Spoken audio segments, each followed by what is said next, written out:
Good morning guys. बहुत बहुत स्वागत है आप सभी का हमारे इस प्लेटफॉर्म पर। आई होप आप सभी बहुत अच्छे होंगे और अपनी पढ़ाई बहुत अच्छे से कर रहे होंगे। गाइस, आपके एग्ज़ाम होना स्टार्ट होने वाले हैं। आरआरबी एनटीपीसी की तरफ से भी नोटिस आ चुका है कि आपका जो 7 फेज़ बाकी था उसका जल्दी से वो कंडक्ट कराया जाएगा। और ग्रुप डी की तरफ से भी आ गया है कि आपके जो एग्ज़ाम हैं वो हो जाएंगे। तो आप सभी अपनी तैयारी करते रहिए और पढ़ाई करते रहिए, ठीक है। और आज है 3 जून 2021। हम देखेंगे 3 जून का करंट अफेयर। पूरा वीडियो ध्यान से देखें, वीडियो के अंत तक बने रहें हमारे साथ। और ये जो सेशन है सभी के लिए इम्पोर्टेंट है। आप किसी भी एग्ज़ाम की तैयारी कर रहे हो आपके लिए इम्पोर्टेंट है, क्योंकि करंट अफेयर हर एक एग्ज़ाम में पूछा जाता है। और इसमें हम डेली जो न्यूज़ एनालिसिस होता है उसके साथ साथ जो एक्स्ट्रा फैक्ट होते हैं, जो स्टैटिक से रिलेटेड फैक्ट होते हैं, इन्फॉर्मेशन होते हैं, वो भी कवर करते हैं। तो आप सभी नोट्स बनाते जाएं, कॉपी पेन लेकर बैठें, ताकि आपको जो एक्स्ट्रा इन्फॉर्मेशन मिले आप उसको नोट्स बना सकें, नोट कर सकें, और जब रिवीजन करें तो वो आपके काम में आ जाए, ठीक है। और हाँ दोस्तों, अगर आप पहली बार चैनल पर आए हैं, पहली बार चैनल को देख रहे हैं, तो सबसे पहले चैनल को सब्सक्राइब कर दें और साथ ही साथ बेल आइकन प्रेस कर दें, ताकि जो नया वीडियो है उसका नोटिफिकेशन आपको मिल जाए। आइए चलिए स्टार्ट करते हैं। देखते हैं पहला प्रश्न। पहला प्रश्न दिवस से संबंधित है। प्रश्न क्या है? वैश्विक अभिभावक दिवस, ग्लोबल डे ऑफ पेरेंट्स, निम्न में से किस दिन मनाया जाता है? इस प्रश्न का राइट आंसर हो जाएगा ऑप्शन सी, 1 जून। 1 जून को मनाते हैं वैश्विक अभिभावक दिवस, ग्लोबल डे ऑफ पेरेंट्स। इसे ही वैश्विक माता पिता दिवस भी कह देते हैं, और मनाते हैं 1 जून को। किसके द्वारा? तो संयुक्त राष्ट्र ने 2012 में इस दिवस को मनाने की घोषणा की थी, यानी कि 2012 से हर वर्ष इस दिवस को 1 जून के दिन मनाया जा रहा है। और ये दिवस माता पिता को सम्मान प्रकट करने के लिए मनाया जाता है। विश्व भर में माता पिता के प्रति सम्मान प्रकट करने के लिए इस दिवस को मनाते हैं, ठीक है। और इस दिन बच्चों के प्रति अभिभावकों की जो प्रतिबद्धता है, जो कर्तव्य है, उसकी सराहना की जाती है, ठीक है। तो 1 जून को मनाते हैं वैश्विक अभिभावक दिवस। अच्छा, 1 जून को और कोई दिवस भी मनाते हैं? बिल्कुल मनाते हैं। कौन सा? वैश्विक या फिर विश्व दुग्ध दिवस, world milk day. World milk day ये भी 1 जून को ही मनाया जाता है, मैंने आपको पढ़ाया भी था। अब बात हो रही है यूएन की, संयुक्त राष्ट्र की, जो कि संयुक्त राष्ट्र ने इस दिवस को मनाने की घोषणा की है, तो थोड़ी इस पर चर्चा कर लेते हैं। संयुक्त राष्ट्र बहुत पूछा जाता है। आपके जो वनडे एग्जाम है उनका फेवरेट क्वेश्चन है गठन। इसका जो फॉर्मेशन कब हुआ था? 24 अक्टूबर 1945, 1945 में संयुक्त राष्ट्र बना था। हेडक्वार्टर इसका कहाँ पर है? न्यूयॉर्क में, ठीक है। हेडक्वार्टर इसका न्यूयॉर्क में हो जाएगा। यूएसए का न्यूयॉर्क शहर है, वहाँ पर इसका हेडक्वार्टर हो जाएगा। इसके वर्तमान हेड कौन है? तो एंटोनियो गुटेरस इसके हेड हो जाएंगे, जो कि पुर्तगाल कंट्री से बिलोंग करते हैं, ठीक है, याद रखते हैं। और इसकी जो मेंबर कंट्री हैं 193 मेंबर कंट्रीज हो जाएंगी, किसमें? यूएन में, संयुक्त राष्ट्र में। तो संयुक्त राष्ट्र से संबंधित एक प्रश्न आपको याद रखना है, सब पूछे जाते हैं, ठीक है। और इस प्रश्न का राइट आंसर है ऑप्शन सी, 1 जून। आइए देखते हैं अगला प्रश्न। नेक्स्ट है विश्व साइकिल दिवस, वर्ल्ड बाइसिकल डे, किस दिन मनाया जाता है? तो ये मनाते हैं आज के दिन, यानी कि 3 जून को, विश्व बाइसिकल दिवस या फिर वर्ल्ड साइकिल डे, ठीक है। 3 जून को मनाया जाता है। सबसे पहली बार मनाया गया था ये 2018 में, 3 जून 2018 को संयुक्त राष्ट्र यानी कि यूनाइटेड नेशन ने इसको मनाया था 2018 में। और 2018 से ये हर वर्ष मनाया जा रहा है 3 जून को। किस लिए मनाते हैं? साइकिल को प्रमोट करने की, ताकि लोग ज़्यादा से ज़्यादा साइकिल का उपयोग करें। और साइकिल का उपयोग करने से क्या होता है? पर्यावरण का प्रदूषण नहीं होता है, ठीक है ना। तो साइकिल का उपयोग ज़्यादा से ज़्यादा करना चाहिए। अच्छा, बात हो रही है बाइसिकल की, यानी कि साइकिल। तो साइकिल की इन्वेंशन किसने की थी?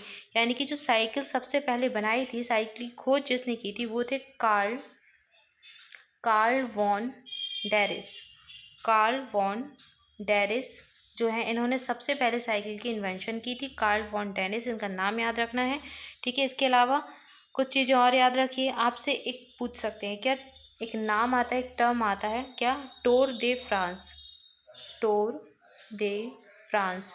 टूर दे फ्रांस क्या है? ये फ्रांस के लिए कोई टूर नहीं है।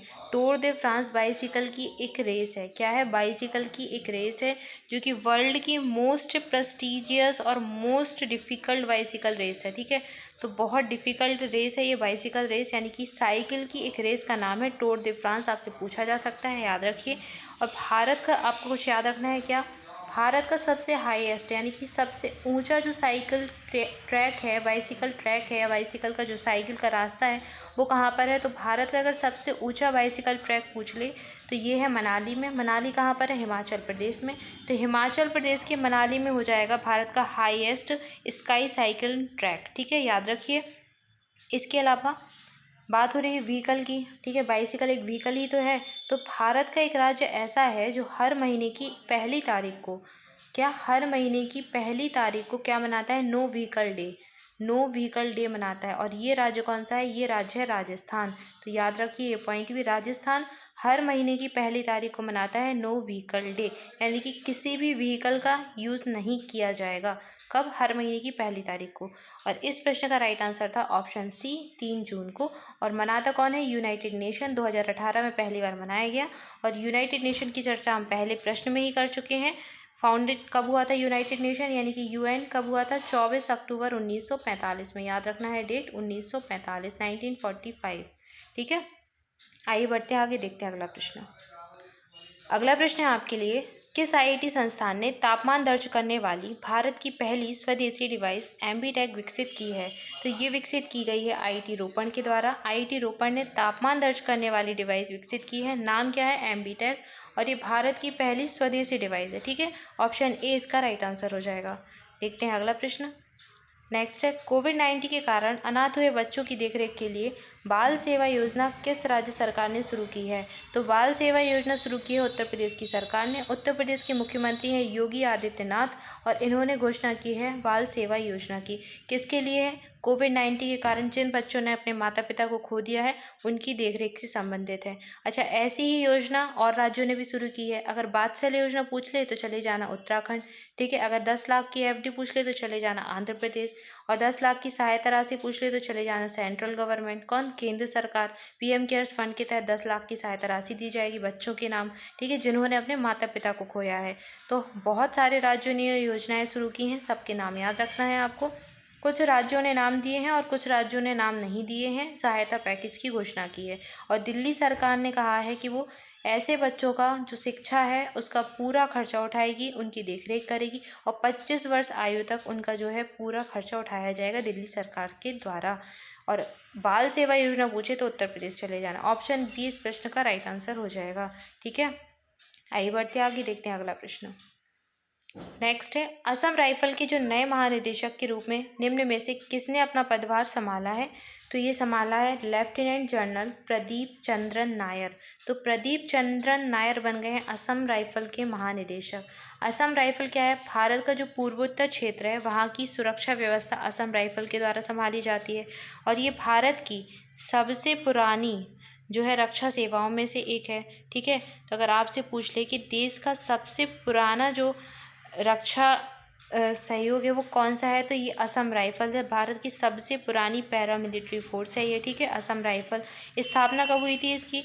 तो इसकी स्थापना हुई थी, यानी कि इसका जो गठन है हुआ था 1835 में। 1835 में ये जो राइफल है ये जानी जाती थी कछार लेवी के नाम से। किस नाम से? कछार लेवी के नाम से जानी जाती थी, ठीक है। यानी ब्रिटिश के समय ये कछार लेवी के नाम से जानी जाती थी। और उस समय इसका कार्य क्या होता था, जो जनजातीय लोग हैं तो ब्रिटिश बस्तियों की और चाय बागानों की सुरक्षा करना जनजातीय लोगों से, ठीक है। और ये देश का सबसे पुराना पुलिस बल है, बता ही दिया 1835 में इसका गठन हुआ था।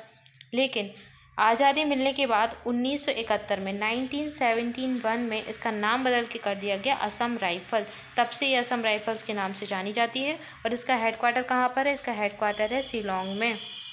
हेडक्वार्टर शिलोंग में हो जाएगा, ठीक है। और 1971 में नाम रख दिया गया क्या? असम राइफल, ठीक है। तो ये पूर्वोत्तर क्षेत्र की जो आंतरिक सुरक्षा है उसकी देखभाल करती है, ठीक है। भारत और म्यांमार सीमा की सुरक्षा भी यही करती है। और पूर्वोत्तर क्षेत्र के जो लोग हैं उनको राष्ट्रीय मुख्य धारा में लाने का प्रयास भी यही करती है। तो पूर्वोत्तर क्षेत्र का बहुत जो पूरा काम है, सहयोग है, सब इसी के द्वारा किया जाता है, असम राइफल के द्वारा। तो इसकी एक बहुत महत्वपूर्ण भूमिका है पूर्वोत्तर के क्षेत्र में, पूर्वोत्तर के विकास में, ठीक है। इसी कारण इसको कहा जाता है पूर्वोत्तर का प्रहरी। क्या कहते हैं? पूर्वोत्तर का प्रहरी। और इसे प्यार से लोग पर्वतीय लोगों का मित्र भी कहते हैं। क्या कहते हैं? पर्वतीय लोगों का मित्र और पूर्वोत्तर का प्रहरी इसके अन्य नाम हो जाएंगे असम राइफल के, ठीक है। तो बहुत इंपॉर्टेंट है ये, याद रखिए। ऑप्शन ए इसका राइट आंसर है। प्रदीप चंद्रन नायर बने हैं महानिदेशक असम राइफल के, ठीक है। आइए बढ़ते आगे, देखते हैं अगला प्रश्न। अगला प्रश्न है आपके लिए, राष्ट्रीय सांख्यिकी कार्यालय यानी कि NSO के आंकड़े के अनुसार वित्त वर्ष 2020-21 में भारतीय अर्थव्यवस्था में कितने प्रतिशत की गिरावट दर्ज की गई है या गिरावट आई है? तो ये आई है 7.3% की गिरावट। तो राष्ट्रीय सांख्यिकी कार्यालय यानी कि NSO ने आंकड़े जारी किए हैं, उसने बताया है कि वर्ष 2020-21 में जो अभी भारतीय अर्थव्यवस्था है, इंडियन इकोनॉमी है, उसमें 7.3% की गिरावट आई है। और यही जो गिरावट है 2019-20 में कितनी थी? 19-20 में थी 4% यानी कि 4%, और अब हो गई है 7.3%। कारण क्या है? कारण है कोविड। तो कोरोना वायरस के कारण जो आर्थिक मंदी आई है देश में, उसी का ये प्रभाव है कि इतनी अधिक गिरावट दर्ज की गई है। अब बात कर लेते हैं NSO की। NSO बहुत ही महत्वपूर्ण संस्था है। NSO क्या है? एक एजेंसी है, ठीक है। और इसको आपने दो संस्थाओं के नाम सुने होंगे, एक क्या है? CSO और एक NSSO। सुना है? CSO क्या है? केंद्रीय सांख्यिकी कार्यालय, और NSSO क्या है? जो राष्ट्रीय नमूना सर्वेक्षण कार्यालय है। तो इन दोनों संस्थाओं को ही विलय करके बनाया गया था राष्ट्रीय सांख्यिकी कार्यालय यानी कि NSO, नेशनल स्टैटिक ऑफिस। इन दोनों का विलय करके बनाया गया था, और इसके विलय की जो सलाह है वो किसने दी थी? रंगराजन आयोग ने। तो रंगराजन आयोग की सिफारिश पर ही बनाया गया था NSO को, इन दोनों संस्थाओं का विलय करके। और NSO क्या है? एक एजेंसी है। इसका कार्य होता है क्या? सांख्यिकी मानकों को लागू करना और उनको बनाए रखने के लिए, मतलब जो भी मानक होते हैं सांख्यिकी, उन सबको लागू करना इसका कार्य होता है, ठीक है। और महत्वपूर्ण संस्था है ही ये। और इसने अभी बताया है कि जो भारत की अर्थव्यवस्था है उसमें गिरावट दर्ज की गई, कितनी? 7.3% की। तो याद रखना है आपको। ऑप्शन सी इस प्रश्न का राइट आंसर था। आइए बढ़ते आगे, देखते हैं अगला प्रश्न। अगला प्रश्न है आपका, सुप्रीम कोर्ट के किस रिटायर्ड जस्टिस ने राष्ट्रीय मानव अधिकार आयोग के नए अध्यक्ष के रूप में पदभार संभाला है? तो ये पदभार संभाला है अरुण कुमार मिश्रा ने। किसने? अरुण कुमार मिश्रा बन गए हैं सुप्रीम कोर्ट के, सुप्रीम कोर्ट के रिटायर्ड जस्टिस हैं और मानव अधिकार आयोग के नए अध्यक्ष बन गए हैं। किसके स्थान पर? HL दत्तू के स्थान पर। तो HL दत्तू अभी इसके अध्यक्ष थे मानवाधिकार आयोग के, अब बन गए हैं अरुण कुमार मिश्रा। ऑप्शन बी इसका राइट आंसर हो जाएगा। आइए बढ़ते आगे, देखते हैं अगला प्रश्न। नेक्स्ट है, भारतीय उद्योग परिसंघ जो है CII, इसका नया अध्यक्ष किसे नियुक्त किया गया है? तो ये नियुक्त हुए हैं TV नरेंद्रन। कौन? TV नरेंद्रन बने हैं भारतीय उद्योग परिसंघ, जो भारतीय उद्योग है उसके अधिकारी बन गए हैं, ये नए अध्यक्ष बन गए हैं TV नरेंद्रन, ठीक है। तो TV नरेंद्रन टाटा स्टील के मुख्य कार्यकारी अधिकारी यानी कि CEO, प्रबंध निदेशक, ठीक है, हैं अभी थे, और अब इन्हें भारतीय उद्योग परिसंघ का नया अध्यक्ष चुना गया है, ठीक है। और ये किसके द्वारा चुने गए हैं? ये कोटक महिंद्रा बैंक लिमिटेड के प्रबंध निदेशक और CEO उदय कोटक के स्थान पर चुने गए, मतलब इनसे इन्होंने पदभार ग्रहण किया है। उदय कोटक थे अभी तक, अब बन गए हैं TV नरेंद्रन। अभी हैं कौन ये टाटा स्टील कंपनी के मुख्य कार्यकारी अधिकारी यानी कि CEO हैं, ठीक है। याद रखना है इनका नाम TV नरेंद्रन, और बन गए भारतीय उद्योग परिसंघ के अध्यक्ष। ऑप्शन ए इसका राइट आंसर हो जाएगा। देख लेते हैं अगला प्रश्न। सो गाइज, ये तो आज का करंट अफेयर था। अब बात करेंगे थोड़ा सा नाओमी ओसाका के बारे में। हाल ही में ये बहुत अधिक चर्चा में रही। क्यों रही चर्चा में? क्योंकि इन्होंने फ्रेंच ओपन जो टूर्नामेंट था ग्रैंड स्लैम का, तो उससे अपना नाम वापस ले लिया। तो हाल ही में ये बहुत अधिक चर्चा में रही। इनके ऊपर थोड़ी सी बात कर लेते हैं। इम्पॉर्टेंट नाम है Naomi Osaka. Naomi Osaka Japan की टेनिस खिलाड़ी हैं, ठीक है, सभी जानते हैं। और ये विश्व की नंबर 2 की, ठीक है, दुनिया की नंबर 2 की टेनिस खिलाड़ी है। इनका जो रैंकिंग है विश्व में दूसरे नंबर पर आती हैं, ठीक है। विश्व की नंबर 2 की खिलाड़ी हैं ये, और पहले नंबर पर कौन है? सेरेना विलियम्स, ठीक है। याद रखना है इनका नाम। और नाओमी ओसाका है कहाँ की? जापान की टेनिस खिलाड़ी हैं। इनका जन्म कब हुआ था? 16 अक्टूबर 1997 में। अच्छा, अब इन्होंने ले लिया है फ्रेंच ओपन टूर्नामेंट से अपना नाम वापस। क्या कारण था कि इन्होंने फ्रेंच ओपन से नाम वापस लिया? तो इन्होंने जो कारण बताया है वो कारण बताया है मानसिक तनाव। तो मानसिक सेहत का ख्याल रखते हुए, मानसिक तनाव में थी ये, तो उसी वजह से इन्होंने नाम वापस लिया है। इन्होंने हालांकि जो फ्रेंच ओपन का पहला राउंड था उसमें जीत भी दर्ज की थी, ठीक है, उसमें ये जीत गई थी। लेकिन उसके बाद इन्होंने क्या किया? इन्होंने कहा कि इनकी जो सेहत है वो सही नहीं थी, तो इन्होंने कहा कि मैं जो मीडिया है उससे बात नहीं कर पाऊंगी। तो इन्होंने मीडिया से बात करने के लिए मना कर दिया, पहले ही मना कर दिया था। और जब जीत गई ये, तो जीत जीतने के बाद इन्होंने मीडिया से बात नहीं की, तो इसी वजह से जो संस्था है उसके द्वारा इनके ऊपर जुर्माना लगाया गया। $15,000 का इनके ऊपर जुर्माना लगाया गया। तो जब इनके ऊपर जुर्माना लगा दिया गया, जो आयोजक थे खेल के उन्होंने जुर्माना लगाया, तो इसी के चलते इन्होंने कहा कि अब ये ग्रैंड स्लैम इवेंट में भाग नहीं लेंगी, ग्रैंड स्लैम इवेंट नहीं खेलेंगी। तो इन्होंने फ्रेंच ओपन टूर्नामेंट से अपना नाम वापस ले लिया। तो कारण यही है कि इनके ऊपर जुर्माना लगाया गया, तो इन्होंने नाम वापस लिया। और इसके अतिरिक्त इन्होंने मीडिया से बात करने के लिए इसलिए मना किया क्योंकि ये मानसिक तनाव में थी, और ये इनका कहना है कि ये सहज नहीं होती है, जो मीडिया होती है उससे बात करने में ये सहज नहीं होती हैं। मीडिया से बात करना, इंटरव्यू देना इनका स्वाभाविक धर्म नहीं है, या फिर ये मतलब अपने आप को कंफर्टेबल फील नहीं करती हैं। जबकि ये बहुत ही प्रतिभाशाली खिलाड़ी है। 2016 में जब ये ग्रैंड स्लैम खेल रही थी, तो सेरेना विलियम्स दुनिया की नंबर 1 टेनिस खिलाड़ी, उन्होंने इनके लिए कहा था कि वह काफ़ी युवा और आक्रामक खिलाड़ी है, जो बहुत अच्छी प्रतिभाशाली खिलाड़ी है और बहुत खतरनाक है। तो ये सेरेना विलियम्स के शब्द हैं जो इन्होंने नाओमी ओसाका के लिए कहे थे।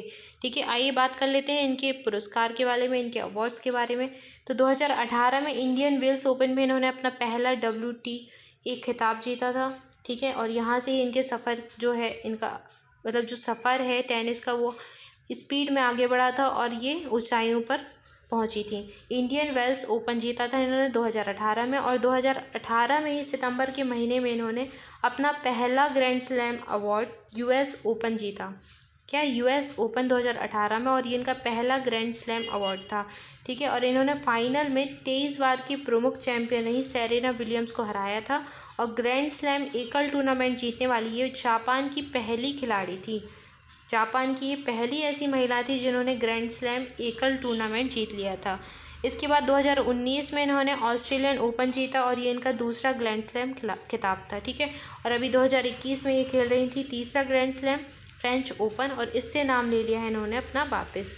ठीक है, तो ये चर्चा में रही। नाम याद रखना है, नाओमी ओसाका कहाँ से बिलोंग करती हैं? जापान की टेनिस खिलाड़ी हैं, खेल है इनका टेनिस। ठीक है, और गाइज आज के लिए आपका प्रश्न है, हाल ही में किसे WHO महानिदेशक विशेष मान्यता पुरस्कार से सम्मानित किया गया? इस प्रश्न का सही उत्तर आपको कमेंट बॉक्स में करना है। ऑप्शन से आपके नरेंद्र मोदी, रघुराम राजन, हर्षवर्धन सिंह या फिर तीरथ सिंह रावत। तो सही उत्तर आप जरूर करें कमेंट बॉक्स में।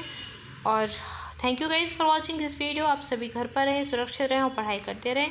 मिलते हैं नेक्स्ट वीडियो में। और हाँ दोस्तों, अगर पहली बार चैनल पर आए हैं और अभी तक चैनल को सब्सक्राइब नहीं किया है, तो सबसे पहले चैनल को सब्सक्राइब कर दें और बेल आइकन प्रेस कर दें, जो नया वीडियो है उसका नोटिफिकेशन आपको मिल जाए।